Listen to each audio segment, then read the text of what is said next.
Good morning, good afternoon, good evening. दोस्तों, Kevin Lopez back from personal tutor. Standard 11th geography playlist आप लोग देख रहे हैं।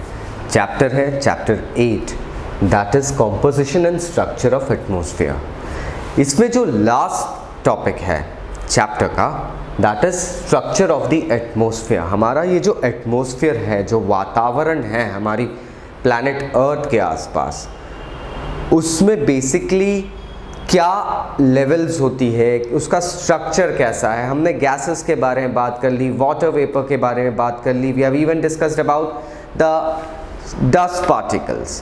Now let us understand what exactly is the structure of the atmosphere. ये जो blanket हमारे अर्थ के चारों तरफ फैला हुआ है, बना हुआ है, इस ब्लैंकेट का, इस कॉलम का अगर कह सकते हैं हम, इसमें कितनी लेयर्स आती है, how many layers are present in the column of atmosphere, let us understand that. So let us note one thing, that atmosphere is not just a single component, it is an amalgamation of different layers। ये बहुत सारी अलग अलग layers से बना हुआ है।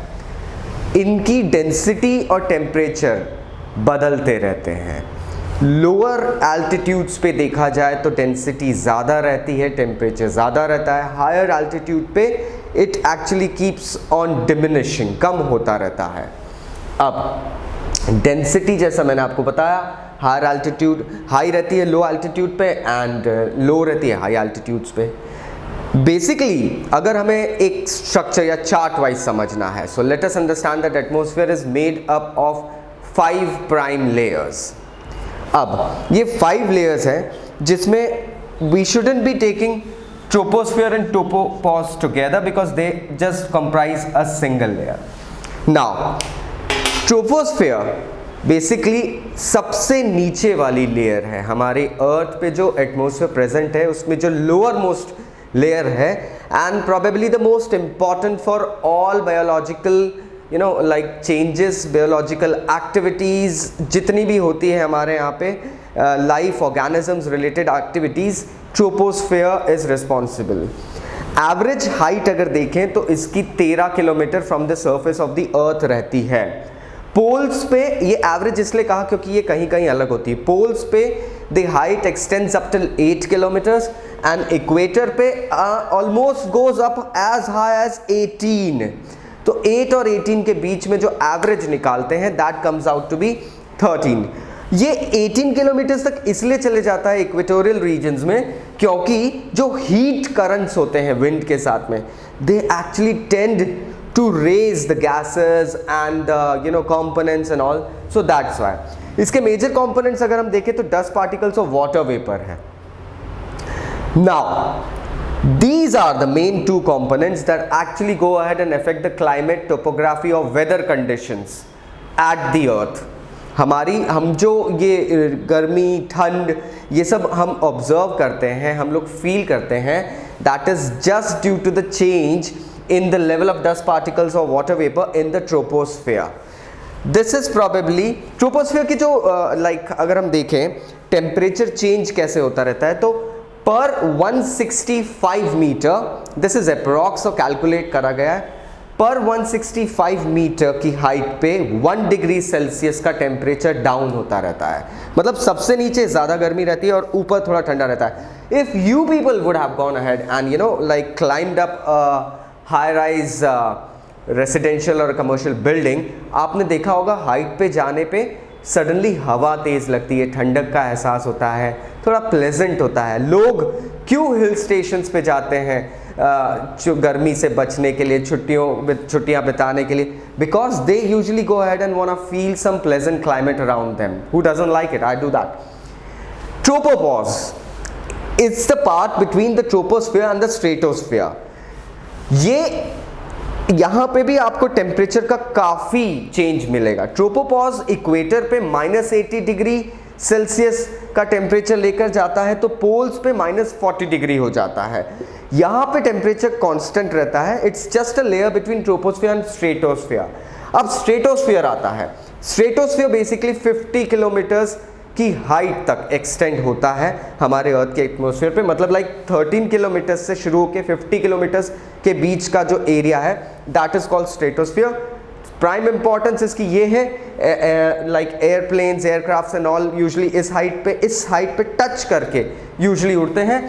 And ozone layer जो है हमारी अर्थ का एक ब्लैंकेट जो हमको सन की अल्ट्रावायलेट रेज वगैरह से बचा रहा है, यूवी किरणें जिन्हें कहा जाता है, that is actually found in the stratosphere. Next comes mesosphere. Mesosphere 50 to 80 kilometre की हाइट पे मिलता है। टेम्परेचर डिक्रीज यहाँ पे मेजर देखा गया है दोस्तों। The temperature goes down to actually -100 degree Celsius. So you can just imagine जैसे हम अर्थ की लाइक सरफेस से ऊपर जा रहे हैं, the temperature is getting down.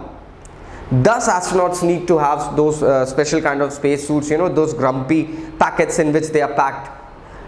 यहाँ पे मीजोस्फीयर और आयनोस्फीयर के बीच में एक लेयर आती है दैट इज कॉल्ड मीजोपॉज। जैसे कि ट्रोपोपॉज है वैसे ही मीजोपॉज आता है। Pause means stoppage.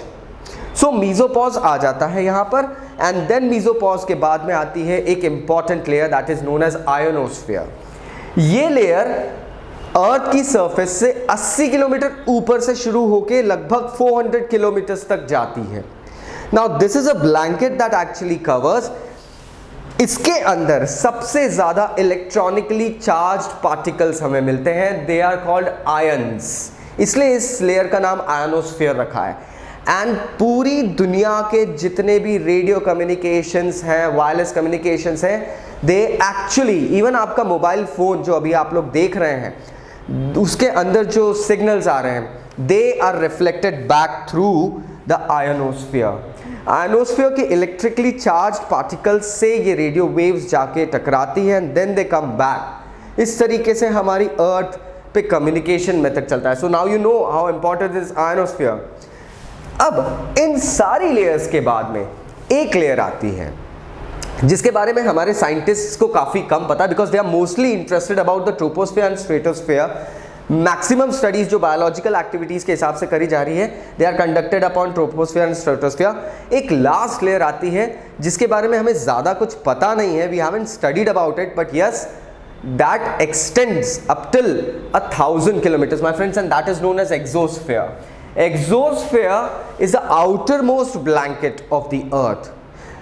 प्रोबेबली एक बात तो तय है कि जितनी भी लेयर्स हमारी अर्थ की आसपास एटमॉस्फेयर का ब्लैंकेट क्रिएट करती है, हर लेयर एक इंपॉर्टेंस रखती है, but it's just due to lack of understanding और technological advances that we haven't gone ahead and studied more about exosphere.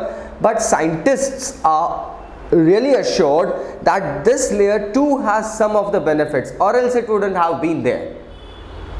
Maybe or probably it would be going ahead and concentrating on some radiations or space activities, certain things around us. But yes, this is the final layer, and surely one fine day we are going to find out something better about it as well. So आशा करता हूँ अब आपको ये topics clear हुए होंगे, ये chapter clear हुआ होगा। स्टिल अगर कोई डाउट से नीचे कमेंट बॉक्स से कमेंट करना मत भूलेगा। I'll be going ahead and replying back. मैंने आपको अपने प्रीवियस वीडियोस में हमारे सब्सक्रिप्शन प्रोग्राम के बारे में बताया था। आप अब मेंबरशिप ले सकते हैं पर्सनल ट्यूटर के इस चैनल पे। You can just click the join button given below and you can find the details about that. Benefits में you will be getting unlimited assistance from your favorite teacher. You will be getting personalized notes. You will be getting free sessions, one-on-one online video sessions with your teachers and many more benefits, my friends. So please, अगर आप interested हैं तो please go ahead and contact us at the numbers given below. We'll be getting back. Thank you very much. Take care. Bye bye.